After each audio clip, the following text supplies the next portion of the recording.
So MakeLure.com has made a short road trip over to see a good friend of mine, Master Bensky, who recently acquired the original Swim Whizz and is actually producing them right here in the States. Nice to see you again. Good to see you, Mike. Tell me what you've been up to here. Well, since the beginning of the year, we just acquired the original Homer LeBlanc Swim Whizz line. Okay. Homer originally developed this lure over in Lake St. Clair, not Yeah. only to catch muskies, Yeah. but to catch pike, bass, tarpon down in the ocean. Yeah. And right now we got people over in Lake Michigan catching coho, catching kings, Nice. and over in the ocean on the East Coast catching stripers. It's doing real well. That's great. Great. So tell me about the products themselves and where MakeLure has been helping you. Well, we have over 52 colors right now in the line. Yeah. And we have 4 different sizes. Okay. The original sizes, which is an 8-inch straight, an 8-inch jointed, 6-inch straight, 4-inch straight. Okay. We're using your materials to prototype some jointed, smaller lures. Okay. And it's working good. Okay. As you know, injection molding costs a lot. Yeah. So before we go to an injection molded item, we want to be able to build some lures, test them, make sure they work correctly. Sounds good. Well, let's walk them through kind of how you've been doing it. That sounds good, Mike. Let's do that, and then we will do a little water test today. Oh, I love it. All Sounds right. good. Build up to the parting line using Alumilite synthetic modeling clay. Continue to press the clay around the part to the midway point where you want the two halves of the mold to split.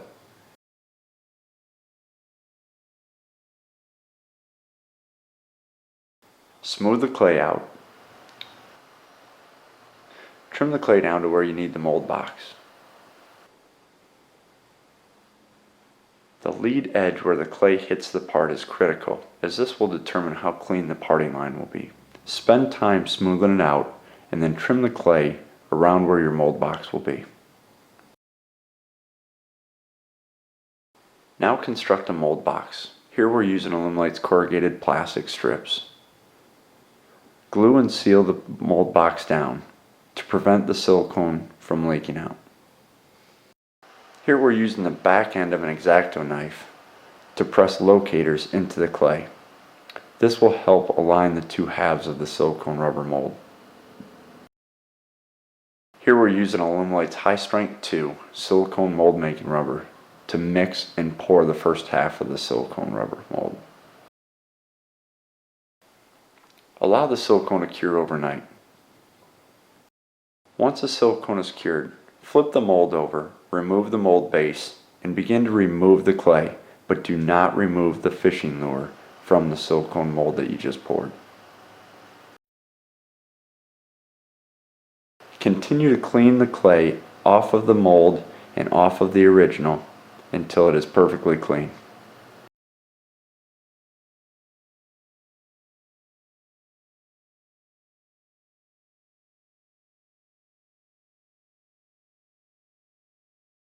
Use Alumilite's carving tool to cut locators into the silicone rubber mold.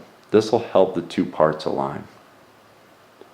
Use Alumilite's UMR to mold release thoroughly the silicone. This will prevent the silicone from bonding to itself.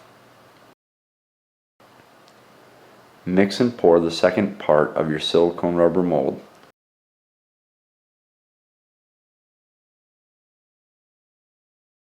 Once again, allow it to cure overnight and remove your original piece from the mold.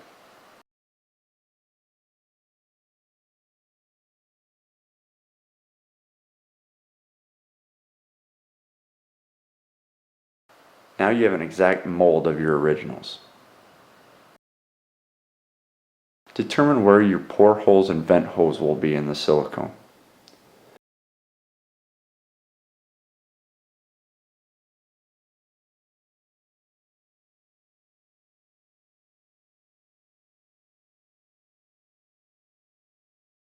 Then using your razor blade, cut your sprue holes and vent holes.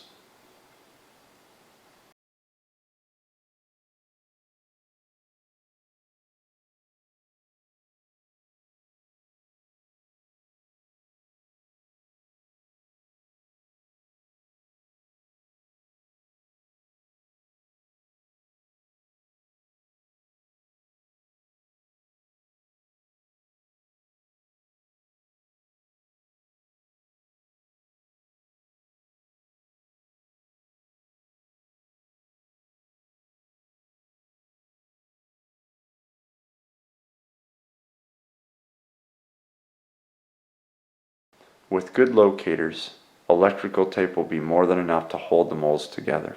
You can also use clamps or permanent mold boxes. Measure out equal amounts of the A side and B side and add microballoons.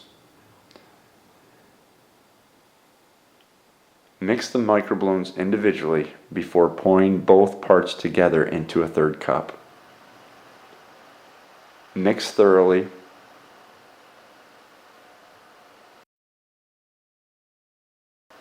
and pour into your mold.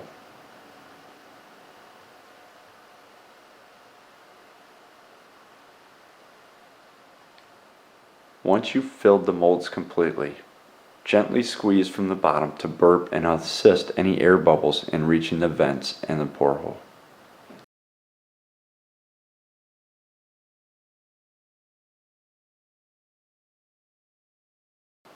Allow the resin to cure for approximately 10 minutes. Remove the tape and demold your cast piece.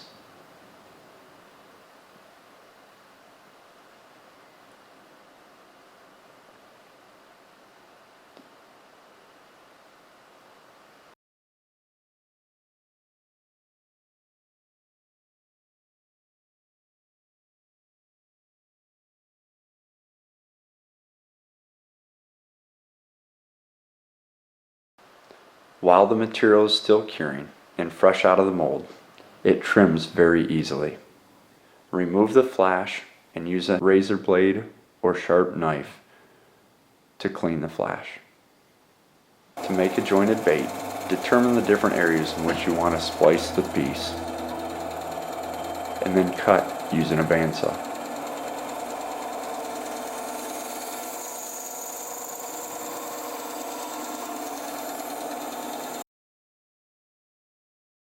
The first step we're using here is to put small pilot holes in the center of the body pieces.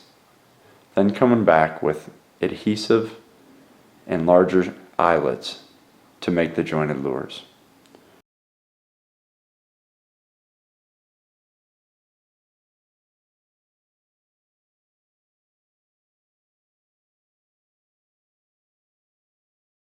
Link the joints and close the eyelets.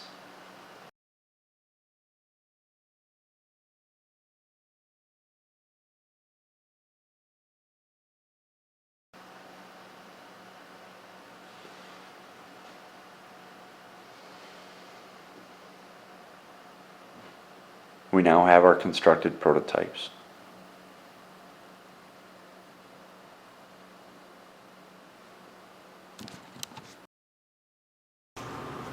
Okay, as you can see, our prototypes are complete. It's been real easy for us. We've just made these molds, cast the parts, and now we're ready to toss them in the pool. I don't think there's any fish in here, but boy, I'll tell you what, this lure is looking really nice. Wow. Mike, that looks like a live fish swimming.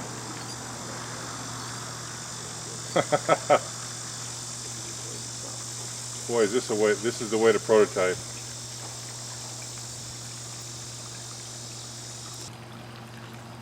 Okay, we got two different style cuts here. One in front of the hook, one behind the hook. I think the one behind the hook can run a little bit deeper than the one in front. That's the only difference with these cuts.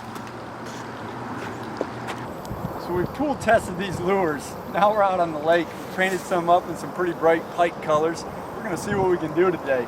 Matt's throwing a nice red head and white body, nice traditional. I'm throwing a little chartreuse with a black back. These things are really swimming well. We're out here to see if we can catch some northern.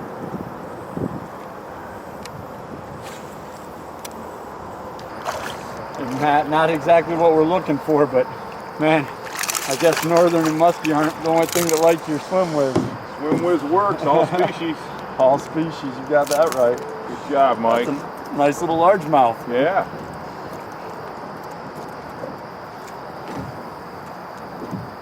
Not too shabby.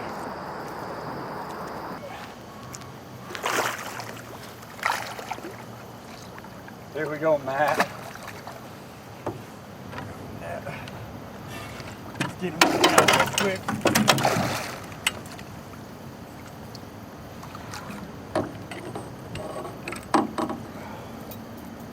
nice.